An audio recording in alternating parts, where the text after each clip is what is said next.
ನಿನ್ನೆ ಘಟನೆ ಬಗ್ಗೆ ನೀವು ಸೇರಿದಂತೆ ಜಾರಡಿ ಸರ್ ಅವರೆಲ್ಲ ಸೇರಿದಂತೆ 11 ಜನರ ಮೇಲೆ FIR ಆಗಿದೆ. ಈ ಘಟನೆ ಬಗ್ಗೆ ನೀವೇನಾದರೂ ದೂರು ಕೊಡ್ತೀರಾ? ಅಲ್ಲ, ಆಲ್ರೆಡಿ ನಾನು ನಮ್ಮ ಜನಾರ್ದನ್ ರೆಡ್ಡಿ ಅವ್ರ ಜೊತೆಲಿ ನಮ್ಮ ಕಾನೂನು ಸಲಹೆಗಾರರಾದಂಥ ಸಿದ್ದಾರೆಡ್ಡಿ ಅವ್ರ ಜೊತೆಲಿ ಕೂಡ ನಾನು ಮಾತಾಡಿನಿ, ಹಿರಿಯರ ಜೊತೆಲೆಲ್ಲ ಕೂಡ ಮಾತಾಡಿನಿ. ಜನಾರ್ದನ್ ರೆಡ್ಡಿ ಅವ್ರಿಗೆ ನಾನೇನು ರಿಕ್ವೆಸ್ಟ್ ಮಾಡ್ಕೊಂಡಿದ್ದೀನಿ ಅಂದರೆ, ನೋಡ್ರಿ ನಿಮ್ಮ ಮನೆ ಹತ್ರ ಬಂದಾರ, ಅವರು ನಿಮ್ಮನೆ ಹತ್ರ ದಾಂಧಲೆ ಮಾಡಿದಾರ, ನಿಮ್ಮನೆ ಹತ್ರ ಬಂದು ಗನ್ಮ್ಯಾನ್ಗಳನ್ನ ಹಿಡ್ಕೊಂಡು ಗುಂಡಾಗಳನ್ನ ಹಿಡ್ಕೊಂಡು ಒಬ್ಬ ಮನೆ ಹತ್ರ ಹೆಣ್ಮಕ್ಳು ಅಡ್ಡಾಡ್ತಿರ್ತಾರ್ರಿ, ಅವ್ರ ಮನೆ ಹತ್ರ ಇದ್ದಂಥ ಮಕ್ಕಳು ಅಡ್ಡಾಡ್ತಿರ್ತಾರ್ರಿ. ಯಾರೋ ಮನೆ ಹತ್ರ ಹೋಗಿ ಒಬ್ಬ ಈ ಕಾಂಗ್ರೆಸ್ಸಿನ ಕಾರ್ಯಕರ್ತರು ಅನ್ಕೊಳ್ರಿ, ಆ ಕಾಂಗ್ರೆಸ್ಸಿನ ಕಾರ್ಯಕರ್ತರ ಮನೆ ಹತ್ರ ಹೋಗಿ ನಿಮ್ಮ ಬ್ಯಾನರ್ ನಿಮ್ಮ ಮನೆಯಲ್ಲಿ ನಿಮ್ಮ ಮನೆಗೆ ಕಟ್ತೀವಿ ಅಂದ್ರೆ ಹೆಂಗೆ ಒಪ್ಪುತ್ತಾನ? ಒಬ್ಬ ಶಾಸಕರ್ರಿ, ಅವರು ಬ್ಯಾನರ್ ಕಟ್ಟಂಥ ವಿಚಾರದಲ್ಲಿ ಹಿಂಗೆಲ್ಲ ಬಂದು ಗುಂಡಾಗಳನ್ನ ಹಿಡ್ಕೊಂಡು ರೌಡಿಜಮ್ ಮಾಡೋದ್ರಿಂದ ಆಲ್ರೆಡಿ ನಿಮ್ಮ ಮನೆಗೆ ತೊಂದರೆ ಮಾಡಿದ್ದಾರೆ ಅನ್ನೋಂಥದ್ದು ವಿನಂತಿಯನ್ನು ನಾನು ಜನಾರ್ದನ್ ರೆಡ್ಡಿ ಹತ್ರ ಕೂಡ ಚರ್ಚೆ ಮಾಡಿದ್ದೀನಿ. ಜನಾರ್ದನ್ ರೆಡ್ಡಿ ಅವರು ಆಲ್ರೆಡಿ ಕಂಪ್ಲೇಂಟನ್ನು ಕೂಡ ಫೈಲ್ ಮಾಡಬೇಕು ಅಂತೇಳಿ, ಏನು ಒಂದು ಗುಂಡು ಏನು ಜನಾರ್ದನ್ ರೆಡ್ಡಿ ಮೇಲೆ ಹತ್ಯೆ ಪ್ರಯತ್ನ ಏನು ಮಾಡಿದ್ದಾರೆ ಅಂತ ಅವರು ಸ್ಪಷ್ಟೀಕರಣ ಏನು ಕೊಟ್ಟಿದ್ದಾರೋ ಆ ಸ್ಪಷ್ಟೀಕರಣ ಕೂಡ ಜನಾರ್ದನ್ ರೆಡ್ಡಿ ಅವರು ಅದರ ಕೇಸ್ ಫೈಲ್ ಮಾಡ್ತೀನಿ ಅನ್ನೋಂಥ ಮಾತನ್ನು ಕೂಡ ಹೇಳಿದಾರೆ.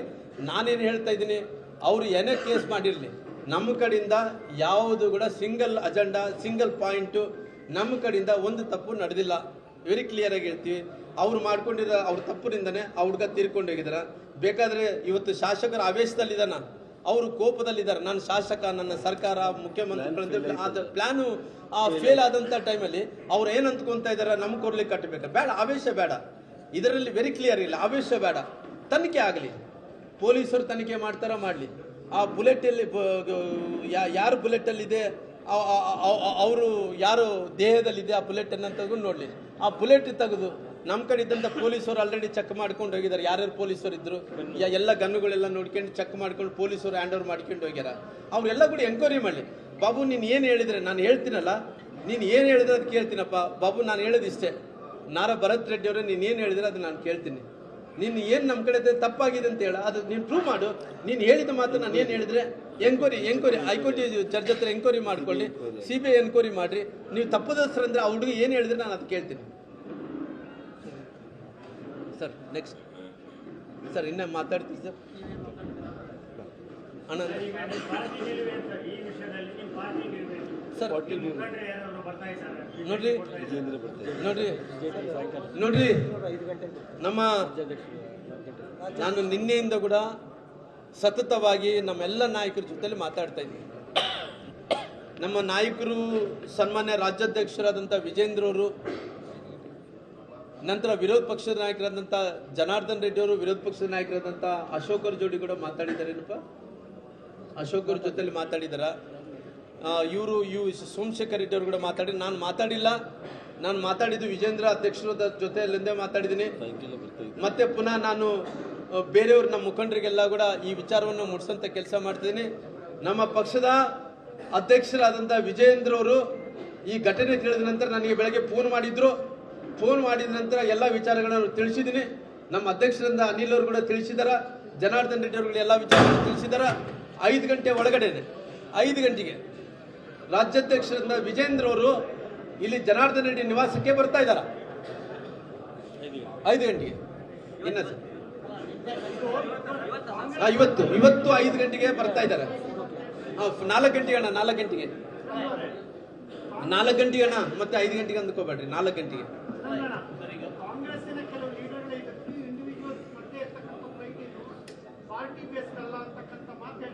ಅಲ್ಲ, ನಾನು ನೋಡಿ ಸರ್, ನಾನು ಯಾವತ್ತಿದ್ರೂ ಕೂಡ ಮಾನವತೆ ದೃಷ್ಟಿ, ಇವತ್ತು ಮಾನವತೆ ದೃಷ್ಟಿದಿಂದ ನಾನು ನೋಡ್ತೀನಿ. ಒಬ್ಬ ಮನುಷ್ಯನ ಹೆಂಗ ಅವನ ಗುಣಗಳನ್ನು ಲೆಕ್ಕ ಮಾಡ್ತೀನಿ ಅಂದರೆ, ಅವನು ತೂಕ ಮಾಡ್ಬೋದು ಅಂದ್ರೆ ಅವನಲ್ಲಿದ್ದಂಥ ಗುಣಗಳ ಬಗ್ಗೆ ನಾನು ಲೆಕ್ಕಾಚಾರ ಮಾಡ್ಕೊತೀನಿ.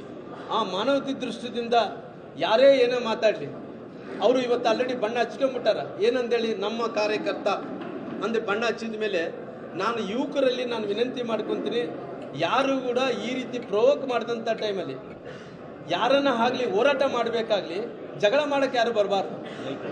ಜಗಳ ಮಾಡಿದ್ರೆ ಅನಾಹುತಗಳಾಗೋದು, ಜಗಳ ಮಾಡೋಕ್ಕೆ ಬಂದಿರೋ ಕಾರಣ ಈ ರೀತಿ ಅನಾಹುತ ಆಗಿರೋದು. ಅದಕ್ಕೋಸ್ಕರವಾಗಿ ಯಾರು ಕೂಡ ಈ ರೀತಿ ಪ್ರವೋಕ್ ಆಗಿ ಜಗಳಗಳು ಮಾಡಿ ಇಟ್ಕೊಂಡು ಜೀವ ಕಳ್ಕೊಳ್ಳೋದು ಬೇಡ. ಇವತ್ತು ಏನಿದೆನೋ ಅವರು ಆಲ್ರೆಡಿ ಏನು ವೈಯಕ್ತಿಕವಾದಂಥ ದ್ವೇಷ ಅಂತ ಹೇಳಿದಾರೋ, ಅವ್ರು ಇವತ್ತು ಪಾರ್ಟಿ ಬಣ್ಣ ಬಳೀತಾರೆ, ಅವ್ರು ಬಿಡಲ್ಲ. ನಾನೇನು ಹೇಳ್ತಾ ಇದ್ದೀನಿ, ಆ ಜನಾರ್ದನ್ ರೆಡ್ಡಿ ಅವರ ಜೊತೆಲಿ ಅವರು ಯಾರು ನಮ್ಮ ಸತೀಶ್ ರೆಡ್ಡಿ ಅವರು ಇವತ್ತೇನು ಜಗಳ ಮಾಡ್ತಾ ಇಲ್ಲ, ಭಾಳ ಸರಿ ಜಗಳ ಮಾಡ್ಯಾನ. ಎಷ್ಟು ಸರಿ ಜಗಳ ಮಾಡ್ಯಾನ ಅಂತ ಹೇಳಿದ್ರೆ ಆ ಮನುಷ್ಯ ಎಷ್ಟು ದೊಡ್ಡ ಮನುಷ್ಯ ಆಗ್ಬಿಟ್ಟಾನ ಅಂತ ಹೇಳಿದ್ರೆ, ನಾವು ಆ ಸತೀಶ್ ರೆಡ್ಡಿ ಅವ್ರನ್ನ ಸಣ್ಣ ಹುಡುಗ ಅಂತ ಹೇಳ್ಕೊಂಡು ನಮಗಿಡು ಗೊತ್ತಿದ್ದಿಲ್ರಿ. ಇವತ್ತು ಅವ್ರ ಮನೆ ಕಡೆ ಹೋದ್ರಿ ರೀ, ಅಲ್ಲಿ ಇಂಡಿಯಾ ಬಾರ್ಡ್ರು ಮತ್ತು ಪಾಕಿಸ್ತಾನ ಬಾರ್ಡ್ರದಲ್ಲಿದ್ದಂಥ ಸೋಲ್ಜರ್ಸ್ನಾಗಲಿ, ಅಲ್ಲಿದ್ದಂಥ ಆರ್ಮಿಯ ಸೋಲ್ಜರ್ಸ್ನಾಗಲಿ ಆ ರೀತಿ ಬಂದೂಕುಗಳು ಹಿಡ್ಕೊಂಡಿರ್ತಾರಲ್ಲ ಗೊತ್ತಿಲ್ಲ, ಆ ರೀತಿ ಬಂದೂಕುಗಳು ಹಿಡ್ಕೊಂಡು ಕುಂತಾರ. ಅವ್ರ ಜೊತೆಯಲ್ಲಿ ಸಾಕಷ್ಟು ಮಂದಿ ಬಿಹಾರ, ಉತ್ತರ ಪ್ರದೇಶದ ಗನ್ಮ್ಯಾನ್ಗಳು ಇಟ್ಕೊಂಡು ಕುಂತಾರ್ರಿ. ಅಷ್ಟು ದೊಡ್ಡ ಮನುಷ್ಯ ಆಗ್ಯಾನ್ರಿ. ಯಾಕೆ ದೊಡ್ಡ ಮನುಷ್ಯ ಆಗ್ಯಾನ? ಜನಾರ್ದನ್ ರೆಡ್ಡಿ ಅವ್ರನ್ನ ಮಾತಾಡಿ ದೊಡ್ಡ ಮನುಷ್ಯ ಆಗ್ಯಾನ್ರಿ. ಹೋರಾಟದಿಂದ ದೊಡ್ಡ ಮನುಷ್ಯ ಆದಂತನಲ್ಲ, ಮಾತಾಡಿ ದೊಡ್ಡ ಮನುಷ್ಯ ಆಗಿರೋ ಕಾರಣ ಎಲ್ಲ ಕೂಡ ನಾನು ಹಿಂಗೆ ಮಾಡಿದ್ರೆ ದೊಡ್ಡನಾಗ್ತೀನಿ, ಹಿಂಗೆ ಒಪ್ಪಲ್ಲ. ನಮ್ಮ ಬಳ್ಳಾರಿ ಜನ ಹೋರಾಟ ಕೆಳಮಟ್ಟದಿಂದ ಬರಬೇಕು. ನಿರ್ಭೀತ, ನಿಷ್ಪಕ್ಷಪಾತ, ವಿಶ್ವಾಸಾರ್ಹ ಸುದ್ದಿಗಳಿಗೆ ಮತ್ತೊಂದು ಹೆಸರಾಗಿರುವ ನ್ಯೂಸ್ 18 ಕನ್ನಡ ಈಗ ಆಪ್ನಲ್ಲೂ ಲಭ್ಯವಿದೆ. ದಯವಿಟ್ಟು ಇಲ್ಲಿರುವ QR ಕೋಡ್ ಸ್ಕ್ಯಾನ್ ಮಾಡಿಕೊಂಡು ಆಪ್ ಡೌನ್ಲೋಡ್ ಮಾಡೋದಕ್ಕೆ ಮರಿಬೇಡಿ. ನಿಮ್ಮ ಬೆಂಬಲ ಹೀಗೆ ಸದಾ ನಮ್ಮೊಂದಿಗಿರಲಿ. ಧನ್ಯವಾದ.